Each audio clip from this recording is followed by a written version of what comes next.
Thank you very much for your invitation. And I've heard very well that Pisana wants no jargon, so I will try to be jargon-free as much as I can.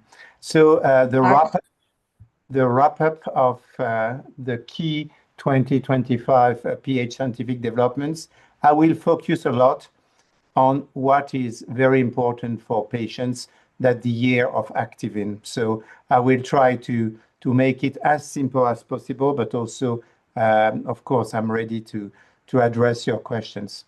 So I have some disclosures.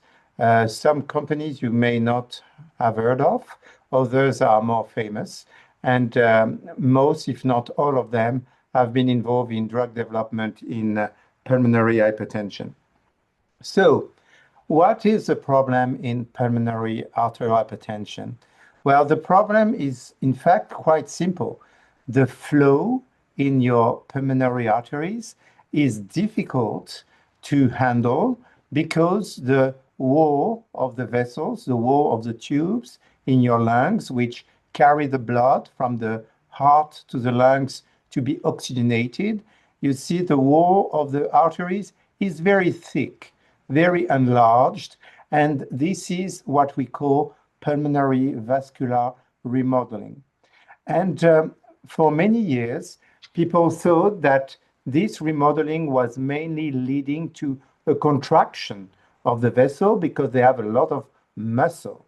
And indeed, the pulmonary vasodilators, they do work in pulmonary hypertension, but they don't work sufficiently because the vessel remain very thick, they remain remodeled. And what we try to do, we try to develop new possibilities to try to reverse that remodeling. We are not sure yet that we managed to do that, but we try to do it. And there is a very important family of hormones which are very important in the body and in the pulmonary circulation, that the BMP, activin, TGF-beta signaling. And you see, it's complicated. It's complicated because it is a fine-tuned balance between two main families of hormones, hormones which target through TGF-beta, activin, and nodal, which lead to remodeling, and another family which is mostly involving BMPs and GDF, which target the BMPR2 and which leads to anti-remodeling. And you see in a normal healthy lung, in a normal healthy pulmonary circulation, you have a well-balanced signaling through the two pathways. In pulmonary arterial hypertension, there is an imbalance with too many messages leading to pulmonary vascular remodeling. You see here, the orange bubbles are more important than the green bubbles. And there is therefore too much signaling favoring what you see at the bottom left of my screen, leading to remodeling. So what we try to do, in fact, we try to interfere with this remodeling. And there are many ways to interfere with the remodeling, but the only approved drug in 2025 is what we call an activin signaling inhibitor. It's called Sotatercept. It is a biotherapy, meaning that it is a therapy made of normal human immunoglobulin. You see, it's a human immunoglobulin, so a human antibody, but it is a fusion molecule with, on one hand, the constant fragment of the antibody and the extracellular domain of the activin receptor. So in a pulmonary hypertension status, you have too much activin leading to proliferation. And with this little drug, it works like a tool which will trap the excess activin in an attempt to rebalance pulmonary vascular homeostasis. So there is an attempt to rebalance anti-proliferative and pro-proliferative signaling pathways. Of course, it has been a very long and difficult task to develop the whole clinical trial background to convince the community that these drugs could be efficacious. There were 4 major articles in the New England Journal of Medicine. It's very rare to have so many articles in the New England Journal of Medicine because it's very competitive to publish in that journal. And you see here, this is a phase 2 trial, meaning that this is a proof of concept trial. It was published 4 years ago, and it was the first time ever that in humans we could show that adding Sotatercept, it's an injection every 3 weeks, like the biotherapies usually used in, for example, asthma or other chronic disease. So it's a biotherapy, and it's given on top of maximum therapy. And you see that add-on Sotatercept in that paper was shown to improve the pressure in the pulmonary circulation by 20 to 34% on top of maximum tolerated therapy. And then there was what we call a pivotal trial published 2 years ago in the New England Journal of Medicine. And in this trial, we could show that if you add Sotatercept on top of established therapies, you can improve walk distance and a series of secondary endpoints. But what was very important, and that was published in 2025, and I will focus on that today, what was very important was to show that Sotatercept could be interesting on top of maximum therapy in people with a high risk of death. That's a critical question for people with PH when they are treated with all available therapies. If we had Sotatercept and if they have a high risk of death, will we reduce that risk? And similarly, can we treat the patient as early as possible within the first year after diagnosis? So early intervention and intervention in patients with a very high unmet need. So here, this is the paper we published at the American College of Cardiology. It was in April at the American College of Cardiology in Chicago. And in this paper, we just showed that in patients with PH who are in functional class 3 or 4, meaning that they are short of breath, at rest, or for usual activities, despite maximum therapies, the addition of Sotatercept versus a control placebo, does it lead to less frequent deaths, lung transplantation, or hospitalization of more than 24 hours due to PH? And because we are very careful with our studies, and because we don't want to expose patients at an excessive risk, there was an interim analysis. This interim analysis was prepared to be read after half of the events needed to conclude definitively on this trial. So something some of you may not know very well, in clinical trials, we have statistical analysis which help us to establish the number of patients treated or the number of events needed for conclusively concluding on the intervention. And here the primary endpoint was an event. So you needed 118 events to be sure that you could answer properly to the question. But because it is a study based on very hard endpoint, death, transplantation, hospitalization, it was decided to have an interim analysis when around half of these events, so 59, were seen. So this happened in July 2024. And as you can see, at the interim analysis, the curves separated markedly. You see the red bar, the red lines are on Sotatercept. The placebo lines are the blue line. And you see that both curves separated very early after a few weeks, and they were very different. And to make a long story short, in simple words, the relative risk was reduced by 76% on Sotatercept in that group of patients with a high risk of death. Based on that, at interim analysis, we make statistical analysis, and you see that the p-value was less than 0.0001, meaning that there was one chance in 10,000 that this was due to chance.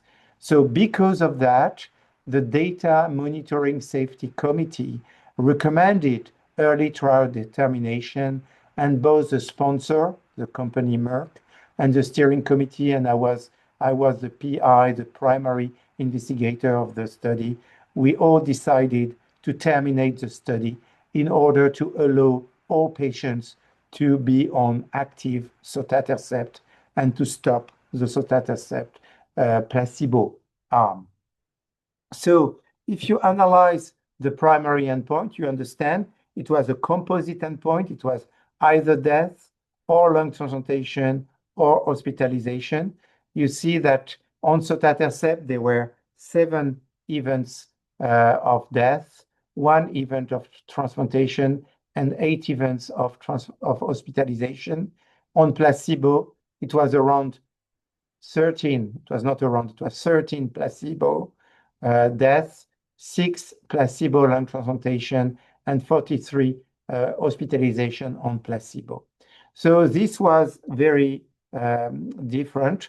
But of course, because the study was terminated early, the power of the study was less potent to study the secondary endpoint, and we could not make statistical definite assumptions. However, for those of you who do not know statistics well, you see that the risk of death was reduced by 58%.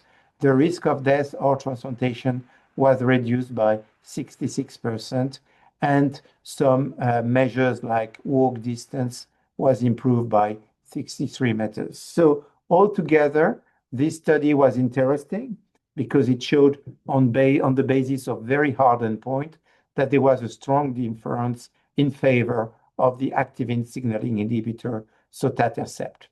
That being said, there are more side effects on Sotatercept, the most important ones being bleeding, mostly nasal bleeding, what we call epistaxis, or nasal bleeding, telangiectasia, little red spots on the skin, and some other side effects like increased hemoglobin, because in fact this drug was initially developed to treat anemia.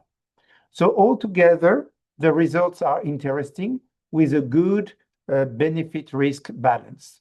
So the Zenith summary, I'm not going to read through it, but just for the sake of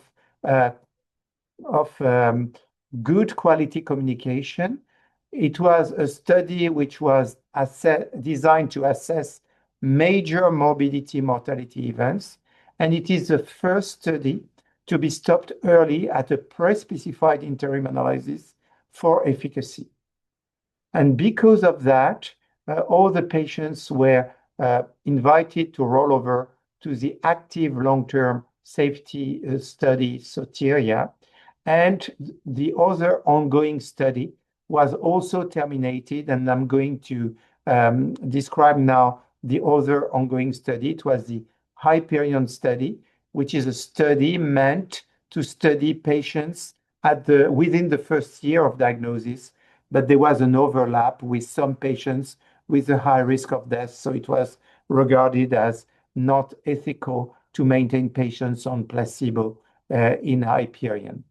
So Hyperion was also studied in PAH, and it was also published in 2025. Valerie McLaughlin presented the study at the European Respiratory Society meeting. And as I just told you, following positive Zenith interim analysis, in addition to the overall Sotatercept clinical data, the steering committee and the sponsor decided to stop Hyperion due to loss of fair clinical balance in that study. So the study was terminated before its interim analysis. So here the patients had PH and they were diagnosed within the first year of diagnosis. They were in functional class 2 or 3, and they had a risk of death of 6 or more. They were less severe, but because it was 6 or more, there were some patients with a high risk of death. Very simple study, either placebo or Sotatercept, and the time to event was similarly studied as in Zenith, but here you see it was a softer endpoint. Of course, there was death, but there was also hospitalization like in Zenith, transplantation like in Zenith, but the soft part of the endpoint, which was the most common endpoint seen, was any deterioration in performance in exercise measured by 6-minute walk distance testing due to pH. And you see here you have a very clear discrimination between the two curves. The hazard ratio, so the relative risk was 76% less on Sotatercept. But you see here, there was no difference in terms of death. There were more hospitalization on placebo, but there were many more deterioration in performance. So when you analyze the safety, it's interesting to see that the safety profile is the same than in other studies. More bleeding, mostly epistaxis, more serious bleeding events, 6 versus 3, more increased hemoglobin, and more dot spots on the skin due to telangiectasia. What is interesting is that there were some pericardial effusion seen, but they were as common on Sotatercept and placebo. Pericardial effusion means water around the heart, which is a common symptom in severe pulmonary hypertension. And you see that in the Soteria study, we now have, the Soteria study, that's the safety study. And now we have data after 2.5 years of median follow-up. You see that the most common side effects are bleeding. And you see here a focus on bleeding, 2/3 epistaxis, 1/3 non-epistaxis. Telangiectasia is never severe, while bleeding can be severe or serious in 9% of cases. And you see that pericardial effusion, sometimes severe, occurs only in 2% of patients in that study. However, in 2025, there were reports of pericardial effusion from the US experience, and we know now that almost 10,000 US patients are treated with Sotatercept. So we had a clear look to the Stellar phase 3 and the Zenith phase 3 trials, and we don't see more pericardial effusion in placebo group and in Sotatercept group.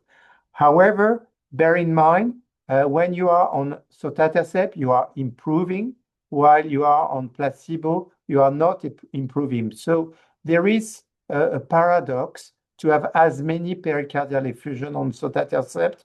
You would expect slightly less if the patients were improving and if the pericardial effusion was due to the severity of pH. So there is a flavor of slightly increased risk of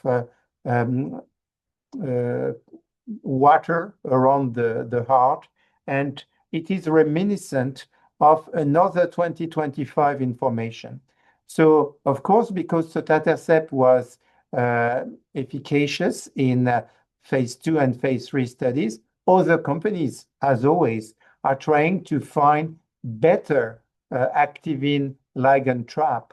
And here you see one called Sotatercept, developed by a company called Keros. And this drug was developed in order to spare BMP binding, in order to be less problematic in terms of safety signals, at least in theory, in terms of, for example, increased hemoglobin. But the big surprise with this drug was that exactly a year ago, the company had to stop the 2 top doses of the treatment because of pericardial effusion. So surprise, surprise, it was the first time we heard about that on an activin ligand trap. And 11 months ago, exactly, Keros Therapeutics announced that it stopped, terminated that trial because there were new pericardial effusion seen.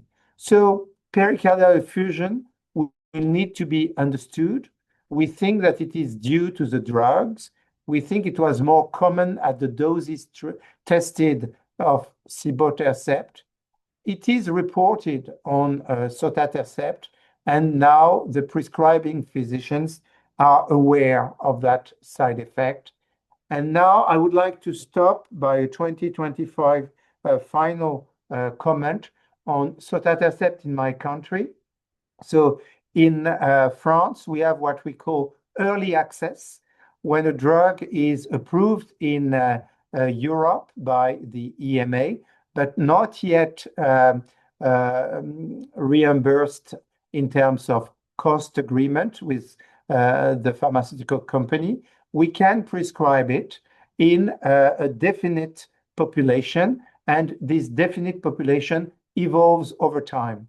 And the first early access program, AP1, was for patients with idiopathic, irritable, associated with drugs, associated with connective tissue disease, associated with congenital heart disease corrected PAH in functional class 2 or 3 on maximum therapy, including intravenous or sub-Q prostacyclin. And very fast, I wanted to show you that we now have treated more than 300 patients, but here that the first 100, the patients were rather young. You see, they were 50 years old, mostly females, around 70% females. All of them were on parenteral prostacyclin, except one, which was a protocol deviation. 1/3 was on anticoagulant. And you see here that they were doing better than in the randomized control trial. At baseline, their walk distance was 443 meters. Their BNP was very low, and they were having a normal cardiac index. And you see here that the patients did well. There were 4 deaths and 2 lung transplantation in the most severe patients. And you see here that the patients improved their walk distance by around 30 meters, sorry. And they improved also their hemodynamic quite importantly, and their NT-proBNP decreased even further. The patients were more and more in low risk. You see the low risk strata went from 44% to 2/3, but there are, of course, some patients who are refractory to that treatment, as you could imagine. A key question from the patients is, can we stop epoprostenol when we are doing much better? We have tested that, and we have that tested in 23 patients. But of course, they were very carefully monitored. And bear in mind that these people had near normal hemodynamics while on Sotatercept. And right now, we have very good discontinuation rate because 16% of our patients could stop epoprostenol. But this is, 16% of patients, I'm going to go back one slide, could stop their epoprostenol, but this is still work in progress. And here that the safety of the global program And bear in mind that despite the good quality data in randomized controlled trial, 16% of patients had to stop sotatercept during the early access, some because of lack of improvement, some because of pericardial effusion, etc., etc. Sorry for that unclear statement. So here, when you look at the adverse events on sotatercept, as you would imagine, the most common are bleedings and telangiectasia and epistaxis. So exactly the same than in the randomized controlled trial. Pericardial effusion do exist as well, and there are some cases of oxygen decrease in the bloodstream. We can discuss that later if you wish. So from that French early wave of the early access program, it's promising. It's possible to consider weaning of prostacyclin, but that's not the initial plan. But we are working on that, and we are going to do randomized control trials on that. And the safety indicates that bleeding, telangiectasia, and nasal bleeding, and sometimes pericardial effusion can occur. So we are lucky to have now a fourth pathway for pulmonary arterial hypertension after the three first pathways, which are still very important. And I repeat over and over that prostacyclin pathway remains a very important pathway to consider. And when we consider stopping it, it's really after a very careful case discussion and patient involvement. As you remember, this drug family is now in the treatment algorithm of the World Symposium, and it will be considered in the future guidelines. So I thank you very much for your attention. I'm going to stop sharing, and I wish you all happy holidays. Thank you very much, Professor Humbert. I know you have another meeting coming up soon, but do you have a few minutes for questions? I'm fine. I moved it. Great. Okay, thank you. I'll read a few questions out for you, and of course, if you can't answer them, because sometimes people ask questions that are maybe too specific to their situation, feel free to say, I can't answer that one. But I think all of these are good for the entire group. Melanie asks, so if I understand well, previous PAH-specific medications did not manage at all to reverse vessels remodeling. I thought they did at least partly. Yeah, bonjour, Melanie. It's a good question. It's also always the balance between hypothesis and facts. In fact, the PAH traditional drugs were tested in animals. And in animals, they were leading to, at least in part, reverse remodeling. On top of that, these agents had also some effects in vitro when you work on cells in the lab, in the laboratory. But we know that in patients, it decreased the pulmonary vascular resistance, but most of the patients who were tested in terms of local remodeling, for example, patients who had sadly a car accident or who died suddenly and who had a post-mortem, while they were doing very well, they all had significant remodeling.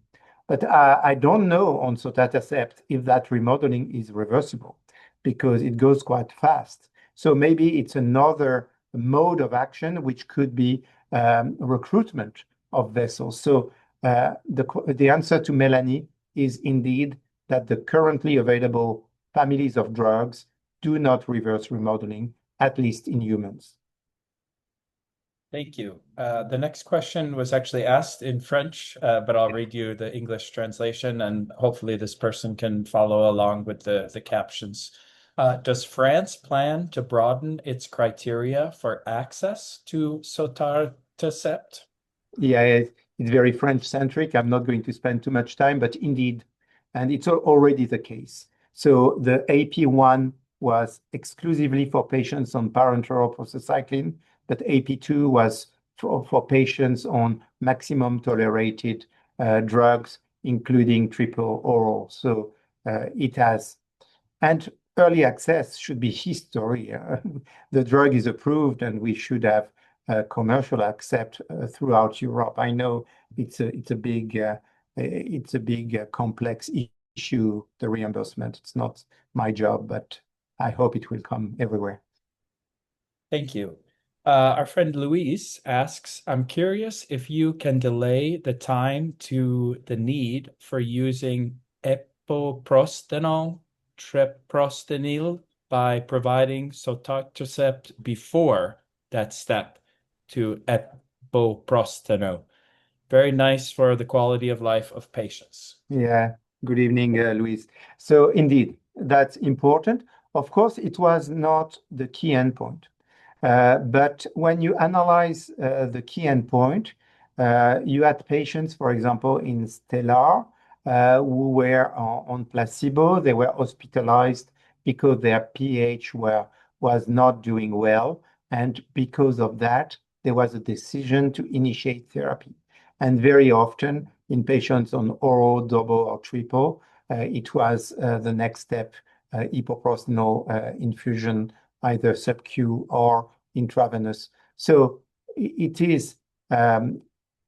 has not been tested this way, but it is in the background. It was the case in some patients. Thank you. And our final question comes from Pisana. Weaning off perinetre, sorry, pericardial therapy. Said that wrong. Parenteral therapy. Parenteral. Thank you. Parenteral therapy is the big hope for patients. Are other countries also doing this, and is France planning to continue? Yeah, that's merci beaucoup, Pisana. That's a very good question. And you know me, so many countries play with it. So it's good to play. It's very good to be nice and to consider stopping the drug when it's inconvenient. But you need to be very careful if it is not a life-saving drug. So the first thing is to be entirely sure that we do not expose patients to an excessive risk. And that the reason why I know people do it in Germany with very good quality of follow-up. I know that some people do it, for example, in the United States of America with very good follow-up.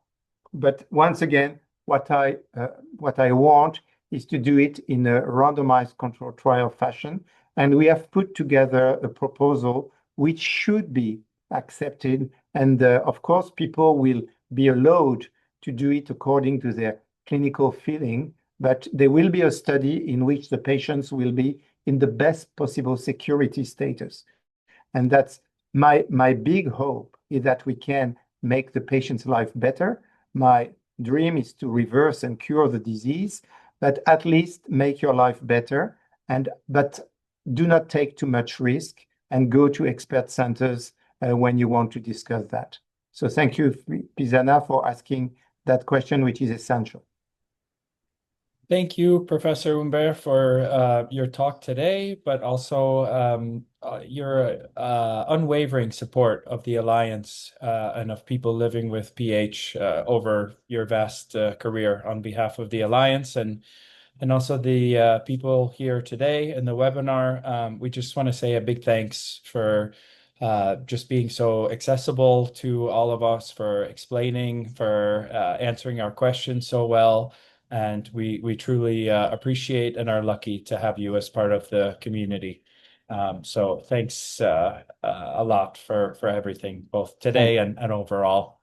Thank you, Robert. And happy holidays again. I will answer Ingrid's question in French. It's a personal question.